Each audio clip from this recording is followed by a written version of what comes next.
Average Runner Training Plan for Week 11 2026 from the 9th of March to the 15th of March. Hey runners, and welcome to the channel. It's great to have you here for our weekly training breakdown. If you're building up to a half marathon, you know every week counts. But after a solid 3 weeks of dedicated training, it's time for something different. This week, we're focusing on a well-deserved easy week, and I can't stress this enough. It's just as important as the hard work you've already put in. In this video, I'm going to walk you through the full training plan, explain the purpose behind each run, and give you one key tip to keep you on track and injury-free. Let's get into it. So, here's a quick look at your week. We're keeping it balanced with a mix of easy runs with interval efforts, a targeted workout at your threshold pace, and of course, a long run. The goal is to challenge your body and then give it the time it needs to recover and adapt, making you stronger. To make sure you're running at the right effort, the pace for these sessions is linked to your current 5K time. I'll break down the exact paces for each session based on 3 different 5K time brackets. Monday 9th of March Rest Day. Monday is your dedicated rest day. If you're feeling good, you can do some light cross-training like cycling or swimming. Remember, rest is part of the training. Your muscles need time to repair and get stronger. Don't skip it. Tuesday 10th of March Easy Run with 5K pace intervals. Today is all about building your aerobic base and working on your running form. We'll start with an easy run and then add some faster intervals at the end. Easy run. For the main part of this session, focus on an easy, conversational pace. You should be able to hold a full conversation without gasping for air. This helps you build a strong aerobic foundation. You should run 5 strides at the end of the run to improve your running form. The workout looks like this, broken down by your 5K time. If your 5 kilometers time is sub 27 minutes 30 seconds. Warm-up is 15 minutes of slow, easy running at 7 minutes 31 per kilometer or 12 minutes 06 per mile. Main set is 25 minutes of easy running at 6 minutes 45 per kilometer or 10 minutes 52 per mile. In order to improve your working form and increase your heart rate, you should run 5 strides. Find a flat road of roughly 63 meters. Run 20 seconds at your 5 kilometers pace. It is a pace of 5 minutes 20 per kilometer or 8 minutes 35 per mile. Then walk back to the start in about 60 seconds. It is not a sprint, your run need to be controlled. Cool down is 15 minutes of slow, easy running to bring your heart rate down. The purpose of the strides is to improve your running form. If your 5 kilometers time is sub 30 minutes. Warm-up is 15 minutes of slow easy running at 8 minutes 02 per kilometer or 12 minutes 56 per mile. Main set is 30 minutes of easy running at 7 minutes 16 per kilometer or 11 minutes 42 per mile. The 5 strides of roughly 58 meters.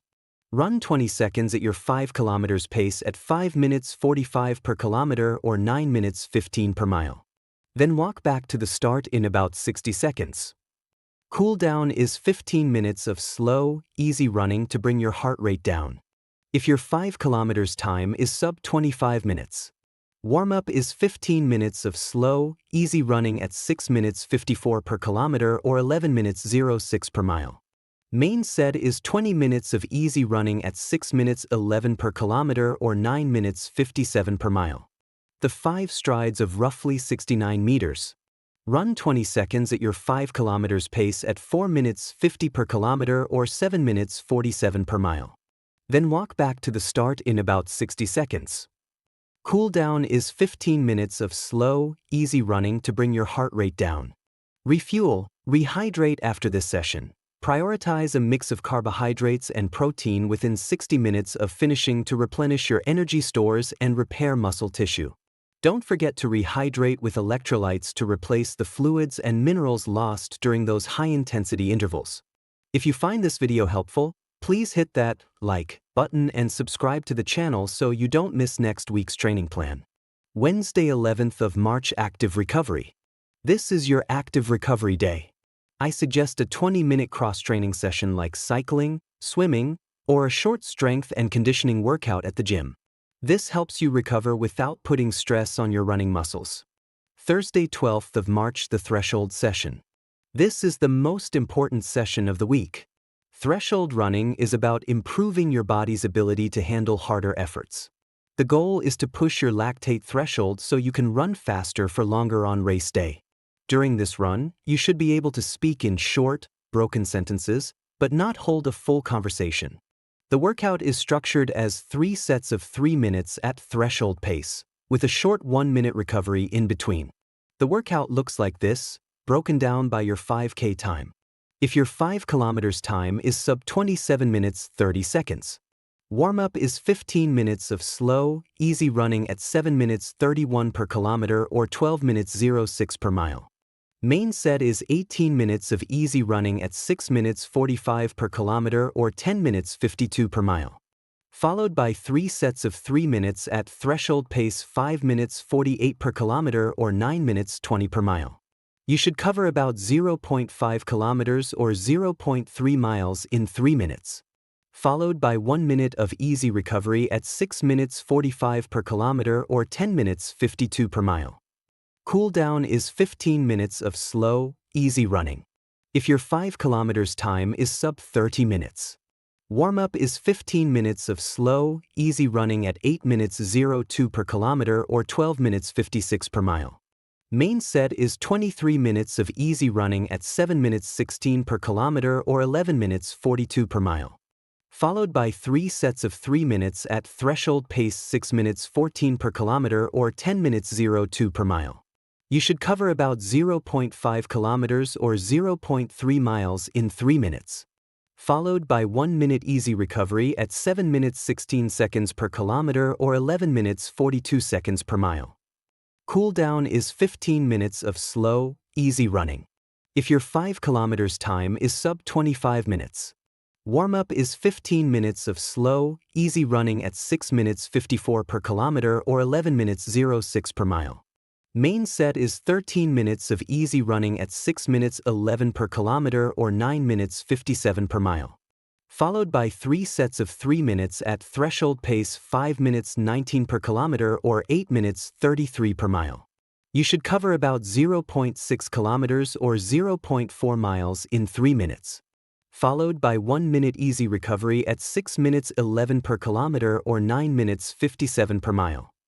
Cool down is 15 minutes of slow, easy running. Friday 13th of March rest day. This is your second rest day. I suggest avoiding any exercise today and focusing on recovery before the weekend. Don't skip it. Saturday 14th of March strength training. Today is a running rest day, but it's a great day to get in a 40-minute strength and conditioning session. Building strong muscles is crucial, especially as you get older, and it will help prevent injuries and improve your running form. Sunday 15th of March the long run. Today is your long run, with a goal of between 9.0 and 9.0 kilometers or 5.6 and 5.6 miles. The long run builds your cardiovascular endurance and mental toughness. It teaches your body how to use fat for fuel and prepares you mentally for longer distances. Remember to fuel properly before and during this run. If your 5 kilometers time is sub 27 minutes 30 seconds. Run for roughly 1 hour 4 minutes at 6 minutes 45 per kilometer or 10 minutes 52 per mile. You should cover about 9.0 kilometers or 5.6 miles. If your 5 kilometers time is sub 30 minutes. Run for roughly 1 hour 8 at 7 minutes 16 per kilometer or 11 minutes 42 per mile. You should cover about 9.0 kilometers or 5.6 miles. If your 5 kilometers time is sub 25 minutes. Run for roughly 0 hour 58 at 6 minutes 11 per kilometer or 9 minutes 57 per mile. You should cover about 9.0 kilometers or 5.6 miles. Listen to your body and focus on finishing strong. Pro tip: the check engine light, monitoring resting heart rate. Hey Run Fam! Welcome back to the Pro Tip of the Week. We've talked about mileage, cadence, and hills, all ways to build you up. But today, we're focusing on something that helps you know when to back off or when your body needs a little extra care. Think of it as your body's built-in check engine light, monitoring your resting heart rate, RHR. This simple metric can be a powerful indicator of your recovery and overall health. let's find out why. What is RHR and AMP? How to measure it? So, what is your resting heart rate? It's simply the number of times your heart beats per minute when your body is completely at rest. Ideally, when you first wake up in the morning, before you even get out of bed. A normal RHR for adults typically ranges from 60 to 100 beats per minute.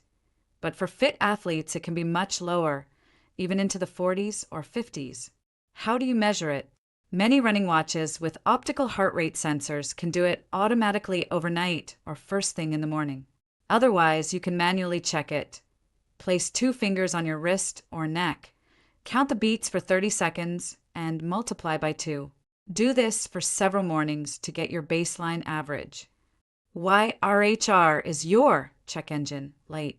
Now, why is this so important for runners? Your RHR is a fantastic indicator of your body's recovery status and overall stress levels. When your body is fatigued, fighting off an illness, or recovering from a particularly hard workout, it's under stress. This stress can cause your sympathetic nervous system to work overtime, leading to a slight elevation in your resting heart rate. Think about it. If your car's check engine light comes on, you don't just ignore it and keep driving at top speed, right? An elevated RHR is your body's way of telling you, hey, something's going on in here. What an elevated RHR means for your training.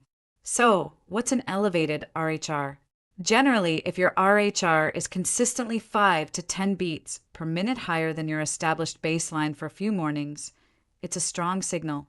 It could mean you're overtraining. Your body hasn't fully recovered from previous workouts. You're getting sick. Your immune system might be battling an infection before you even feel symptoms. You're stressed. Life stress, lack of sleep, or poor nutrition can all impact RHR. When you see that elevated RHR, it's a cue to adjust your training. This doesn't necessarily mean taking the day off, but perhaps swapping a hard workout for an easy recovery run, prioritizing sleep, or giving yourself an extra rest day. The benefits of consistent monitoring. By consistently monitoring your RHR, you gain a deeper understanding of your body's individual response to training and stress. Over time, you'll learn your own patterns and become much more attuned to your recovery needs. This proactive approach can help you prevent overtraining, avoid injuries, and ensure you're getting the most out of every run. It's not just about pushing hard, it's about training smart. Conclusion. So, make monitoring your RHR a part of your morning routine. Get to know your baseline and pay attention to those early warning signs. Listen to your body's check engine light, and you'll be a healthier, more consistent, and ultimately more successful runner. That's your pro tip for week 11. See you next week. Now, let me know in the comments below. What's your biggest running goal for this week? Are you tackling the long run or crushing that threshold session? If you would like a dedicated plan, tailored to your fitness level, you can visit my internet site, www.marathon-coach.online. If you found this video helpful, please hit that like button and subscribe to the channel so you don't miss next week's training plan. Keep putting in the work, listen to your body, and I'll see you next week. Happy running!